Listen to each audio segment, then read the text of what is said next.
नमस्कार दोस्तों, stock market studies में फिर से एक बार आपको बहुत-बहुत स्वागत है। तो आज यहाँ पे मैं डिस्कस करूँगा एक पीएसयू बैंक के बारे में। देखिए बैंक का जो कैटेगरीज़ है, देखा जाए तो 8 टाइप्स ऑफ बैंक है। तो 8 तरीके से बैंक है, इसके ऊपर मैं एक शॉर्ट वीडियो भी बना के दिया हूँ। पिछले दिनों में एक शॉर्ट वीडियो आपके साथ डिस्कस किया हूँ, वो वीडियो आपने नहीं देखा तो प्लेलिस्ट में जाकर वो वीडियो ज़रूर देखिए। क्योंकि 8 तरीके से बैंक होते हैं, उनमें से देखा जाए तो एक गवर्नमेंट टाइप का भी बैंक होते हैं मतलब पीएसयू। तो पीएसयू बैंक है। तो आज मैं पीएसयू बैंक के एक बैंक के बारे में बात करूंगा जो इंडिया के नंबर वन पीएसयू बैंक है। देखिए नंबर वन बोलते ही आपके मन में आ ही चुके होंगे कंपनी का नाम, जिसका नाम है एसबीआई। तो स्टेट बैंक ऑफ इंडिया के बारे में आज डिस्कस करूंगा क्योंकि कंपनी ने एक बहुत बड़ा अनाउंसमेंट किया।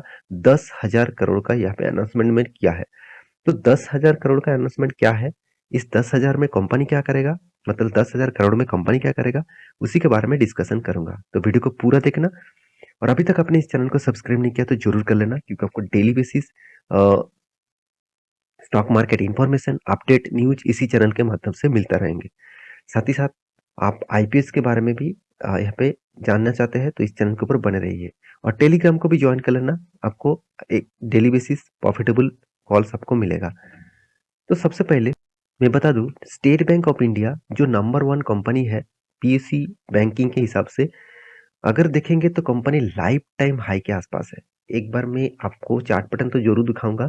तो लाइफ टाइम हाई के आसपास कंपनी अभी ट्रेड कर रहा है।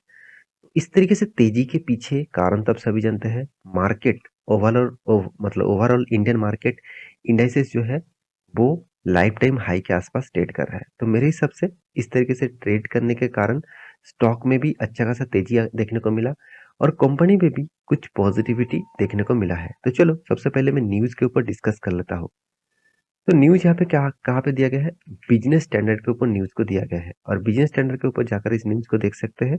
और टोटली जो न्यूज है मैं पूरा क्रेडिट इस वेबसाइट को दूंगा। पूरा क्रेडिट इसीलिए दे रहा हूँ क्योंकि कंपनी ने अच्छा खासा न्यूज पब्लिश किया और मैं इस न्यूज चैनल के माध्यम से इस डेटा को आपके सामने पब्लिश कर रहा हूँ। तो देखिए यहाँ पे क्या बताया जा रहा है। SBI likely to raise 10,000 crore through the, यहाँ पे देखिए, इंफ्रास्ट्रक्चर बॉन्ड। यहाँ पे एक चीज आप दो चीज आपको यहाँ पे बताऊंगा। यहाँ पे इंफ्रास्ट्रक्चर बॉन्ड क्या होते हैं और ये बॉन्ड क्यों इशू किया जाता है।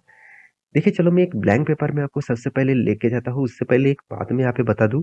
एसबीआई लाइकली टू राइज मतलब अभी तक बातचीत हो रहा है, अभी तक फाइनलाइज नहीं हुआ।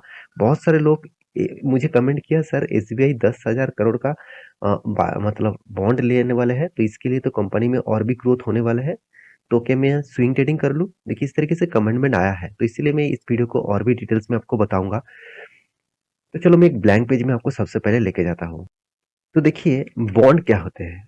देखिए बॉन्ड एक मतलब देखा जाए तो ये एक इन्वेस्टमेंट का प्रोसीड्योर भी है। तो देखिए बॉन्ड दो तरीके से होते हैं। एक मतलब सेफेस्ट जोन में बॉन्ड बहुत सारे इशू किया जाता है और बहुत सारे कॉर्पोरेट बैंक्स भी होते हैं। तो मान के चलिए यहाँ पे एक कंपनी है। इस कंपनी को क्या चाहिए? पैसे का जरूरत है। वो पैसे वो री इन्वेस्ट करेगा, खुद का कंपनी का बिजनेस के ऊपर लगाएगा। तो इस तरीके से पैसा पाने के लिए कंपनी को क्या करना पड़ेगा? कोई ना कोई बैंक से उसको लोन लेना पड़ेगा।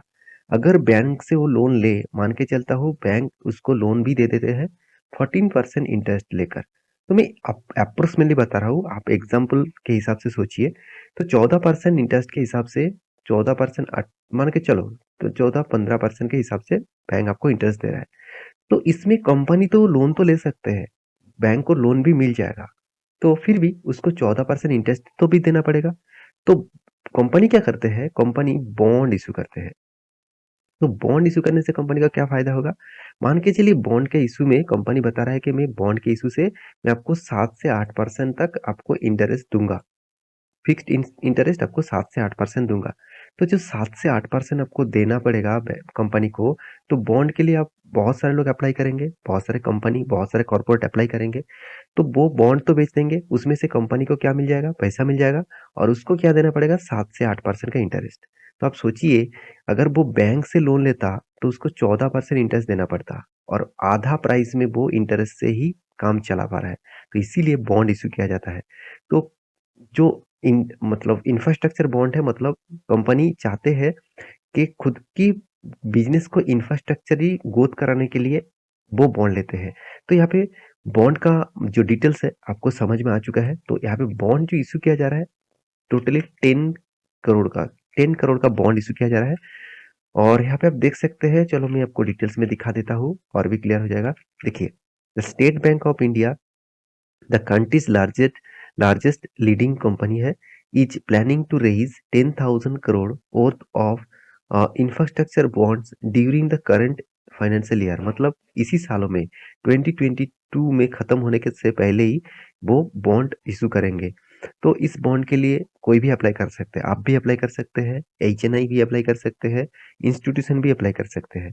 तो बॉन्ड में क्या होते हैं, बॉन्ड में एक कमिटमेंट किया जाता है एक परसेंटेज का, उस परसेंटेज आपको जरूर मिलेगा। देखिए, कोई भी हमेशा 100% सियोरिटी नहीं होते हैं, तो फिर भी अ, आपको पॉसिबिलिटी ज्यादा मिलता है उस बॉन्ड से आपको रिटर्न पाने के लिए। देखिए, we inform that meeting of the executive committees of the central board of state of India, sorry state bank of India, is schedule to be held on Thursday के दिन 29 नवंबर में। इस तरीके से शेड्यूल किया जाएगा फाइनली। तो फाइनली वो डिस्कस करेंगे कि 10,000 का बॉन्ड इशू करेंगे कि नहीं करेंगे। ऑब्वियसली देखिए, जब बॉन्ड इशू किया जाता है तो कंपनीज के ऊपर भी प्रेशर रहता है, क्योंकि उसको मान के चलिए कंपनी ने कमिटमेंट किया 9% में बॉन्ड के हिसाब से आपको इंटरेस्ट दूंगा, तो 9% उसको देना पड़ेगा। तो ये सोचकर भी उसको मतलब इस तरीके से कारोबार करना पड़ेगा। तो financial year during financial year 2022-2023 में इसी के अंदर इस तरीके से बॉन्ड इशू किया जाएगा। तो आप देख सकते हैं, तब प्लान इश्यूज और ₹10,000 करोड़ इंक्लूड्स, यहाँ पे देखिए गिनसेप्स जो है options of 5,000 crore in the bank set. तो इसका मतलब जो बॉन्ड इशू रहेगा वो कितने दिनों के लिए रहेगा, 10 सालों के। जो टर्नओवर रहेगा 10 सालों के लिए आपको बॉन्ड इशू किया जाएगा। इसका मतलब 10 साल तक आपको वो मतलब फंड जो है बॉन्ड के हिसाब से जो खरीदारी करेंगे 10 साल तक आपको रखना पड़ेगा। तो एक कुछ मतलब रूल्स है, रेगुलेशंस है। मेरे हिसाब से कंपनी ने जो अनाउंसमेंट किया बहुत बढ़िया बात है, क्योंकि इस तरीके से इशू से कंपनी का ही फायदा है। अगर वो लोन बैंक से लेते तो और भी उसको ज्यादा मतलब इंटरेस्ट देना पड़ेगा। तो आप कहेंगे सर SBI तो खुद बैंक है, तो वो कहाँ से लेंगे? वो ऑब्वियसली रिजर्व बैंक के माध्यम से वो लोन लेते हैं। तो रिजर्व बैंक से लोन लेता है मतलब उसको भी इंटरेस्ट ज्यादा देना पड़ता है। अभी स्टेट बैंक के बारे में बात करूँ तो इस बैंक में बोलने के लिए कुछ है नहीं, कंपनी जबरदस्त है। सिर्फ PSU बैंक होने के नाते कंपनी में ग्रोथ और पोटेंशियल उतना ज्यादा नहीं है प्राइवेट बैंक के तुलना, मतलब प्राइवेट बैंक से देखा जाए तो। इस कंपनी का NPA जो है, आप स्टेट बैंक ऑफ इंडिया का NPA देखेंगे तो 1.23% है। देखिए, गवर्नमेंट का यही एक सबसे बड़ा वीकनेस है, वो हमेशा NPA को कंट्रोल नहीं कर पाते। मतलब ज्यादा से ज्यादा वो लोन तो दे देते हैं, मगर वो लोन को उतना ज्यादा पॉजिटिवली उठा नहीं पाते। अगर इसी अ, मतलब NPA को आप HDFC bank, Kotak bank, ICICI bank को देखेंगे तो उसको 0.60 से 0.80 के आसपास आपको देखने को मिलेगा। तो NPA जितना कम होगा उतना ही खास है। तो ऑब्वियसली यहाँ पे NPA को कंपनी मेंटेन करने का कोशिश किया। तो कंपनी के देखिए मार्केट कैप कोई छोटा मोटा कंपनी नहीं है, 5 लाख करोड़ से भी ज्यादा इसका मार्केट कैप है। कंपनी का वैल्यूएशन के हिसाब से कंपनी ठीक ठाक वैल्यूएशन में चल रहा है, कंपनी का एकदम लोअर वैल्यूएशन में चल रहा है, तो अच्छी बात है कंपनी इसमें। तो सोचने वाला बात यही है कि कंपनी के कुछ डेप्थ है कि नहीं है। कंपनी का डेप्थ तो होगा ही, बैंकिंग सेक्टर है, डेप्थ तो होगा। तो इसलिए इंस्टीट्यूशन भी देखिए इस कंपनी के ऊपर भरोसा करते हैं। प्रोमोटर के बाद FIS DS ने भी माल उठाया, पब्लिक छोटा मोटा माल उठा के रखा। तो DS ने अपने कहेंगे सर DS के पास इतना क्यों होल्डिंग है, क्योंकि देखिए DS मतलब सबसे ज्यादा होल्डिंग LIC करके रखेंगे। तो आप देखेंगे तो LIC जो लाइफ इंश्योरेंस कॉर्पोरेशन है उसी के पास सबसे ज्यादा होल्डिंग यहाँ पे देखने को मिला, 8.5% के आसपास। तो ये था कंपनी का डिटेल्स। अभी चार्ट पैटर्न के बारे में बात करूं तो मैं एक 10 लाइन आपको ड्रॉ करके दिया था, जिस जिस बॉक्स पैटर्न के अंदर कंपनी ट्रेड कर रहा था। मैं आपको हमेशा बोल के आया हूँ कि जब कोई बॉक्स पैटर्न को ब्रेकआउट करेगा तो उस ब्रेकआउट में आप एंटी मत हो जाना। तो आप अगर ट्रेडिंग करते हैं, आप swing trading short term trading करते हैं, तो ब्रेकआउट में एंटी मत हो जाना, उसको रिट्रेसमेंट करना देना है। देखिए यहाँ पे अगर एंटी हो जाता तो देखिए किस तरीके से फिर से गिरावट हुआ। इसका मतलब इसको बोलते हैं रिट्रेसमेंट। तो रिट्रेसमेंट होने के बाद कोई अगर ग्रीन कैंडल दिखे और वो भी स्ट्रॉन्ग वॉल्यूम के साथ, और 2-3 कैंडल को अगर ब्रेकआउट करे तो सोचना एक रैली स्टार्ट हो चुके हैं। तो अभी कंपनी अच्छा खासा ग्रोथ ऑफ पोटेंशियल है, आपको दिखेगा। तो देखिए, एक पॉसिबिलिटी है, 100% कोई भी गारंटी नहीं है, क्योंकि देखिए स्टॉक मार्केट में कोई अगर आपको 100% गारंटी दे रहा है तो सोचना वो फेक है, क्योंकि 100% कभी भी गारंटी नहीं होता। एक पॉसिबिलिटी, एक टेक्निकल एनालिसिस के हिसाब से पॉसिबिलिटी देखा जाता है। देखिए मेरे इतने दिनों के एक्सपीरियंस के हिसाब से मैं इस तरीके से ट्रेड जरूर लेता हूँ, और ऑब्वियसली मैं ट्रेड का स्टॉप लॉस हमेशा इसके नीचे रखता हूँ। छोटा सा स्टॉप लॉस रख के मैं टेलिंग स्टॉप लॉस करके आगे जाता हूँ। तो देखिए मेरा स्ट्रेटेजी है, तो आप इसको कोई बाय एंड सेल का रिकमेंडेशन मत समझ लेना। आप एक बार रिसर्च करना, उसके उसके बाद जरूर कंटिन्यू करना। तो आशा करता हूँ सारी जानकारी आपको मिल चुका है। मेरे वीडियो कैसे लगा जरूर कमेंट करना। इसी तरीके से वीडियो पाने के लिए चैनल को सब्सक्राइब भी करना। मिलते हैं नेक्स्ट नया एक स्टॉक लेके, तब तक के लिए अच्छे से रहिए, अपने ख्याल रखिए। Bye bye.